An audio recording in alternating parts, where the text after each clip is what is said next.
18-20 ದಿನದಿಂದ ನಿರಂತರವಾಗಿ ಅತ್ಯಂತ ಪ್ರಾಮಾಣಿಕವಾಗಿ ಶ್ರಮಿಸಿದ್ದಾರೆ.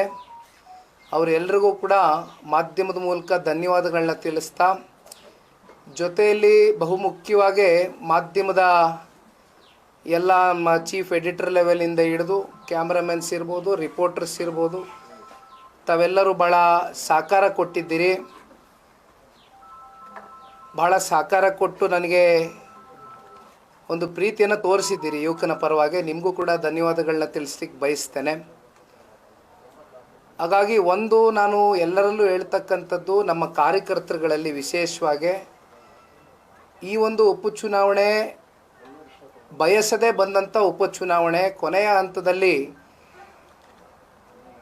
ತಗೊಂಡಂಥ ಒಂದು ತೀರ್ಮಾನ ನಿರ್ಣಯಕ್ಕೆ ನಾನು ತಲೆ ಬಾಗಬೇಕಾದಂಥ ಒಂದು ಪರಿಸ್ಥಿತಿಗೆ ಬಂದು ನಿಂತೆ. ಆದರೆ ಇಡೀ ರಾಮನಗರ ಜಿಲ್ಲೆಯಲ್ಲಿ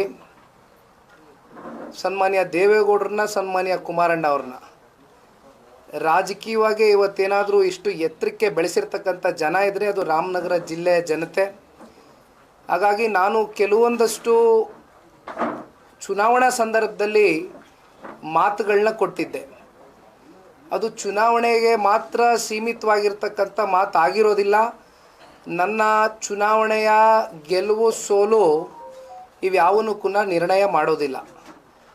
ಹಾಗಾಗಿ ಇವತ್ತು ಸನ್ಮಾನ್ಯ ಕುಮಾರಣ್ಣ ಅವ್ರಿಗೆ ಕೇಂದ್ರದಲ್ಲಿ ಸಚಿವ ಸ್ಥಾನ ದೊರಕಲಿಕ್ಕೆ ಒಂದು ಕಡೆ ರಾಜ್ಯದ ಜನತೆ, ರಾಮನಗರ ಮತ್ತು ಮಂಡ್ಯ ಜಿಲ್ಲೆಯ ಜನತೆಯೂ ಕೂಡ ಅಷ್ಟೇ ಶಕ್ತಿಯನ್ನು ತುಂಬಿಸಿದ್ದೀರಿ, ಕಾರಣಕರ್ತರಾಗಿದ್ದೀರಿ. ಹಾಗಾಗಿ ಏನು ನಮಗೆ ಕಳೆದ 30-40 ವರ್ಷದಿಂದ ದೀರ್ಘಕಾಲ ಆಶೀರ್ವಾದವನ್ನು ಮಾಡಿದ್ದೀರಿ, ನಿಮ್ಮ ಋಣವನ್ನು ತೀರಿಸ್ತಕ್ಕಂಥ ಪ್ರಾಮಾಣಿಕ ಕೆಲಸ ನಿಮ್ಮ ಜೊತೆಯಲ್ಲಿ ನಾನು ನಿಂತು ಮಾಡ್ತೇನೆ. ನಾನು ಕೊಟ್ಟಿರ್ತಕ್ಕಂಥ ಮಾತನ್ನೇ ಯಾವುದೂ ಕೂಡ ಹಿಂಪಡ್ತಕ್ಕಂಥಕ್ಕೂ ಹೋಗೋದಿಲ್ಲ, ನಾನು ತೊಗೊಳ್ತಕ್ಕಂಥದ್ದಕ್ಕೆ ಹೋಗೋದಿಲ್ಲ.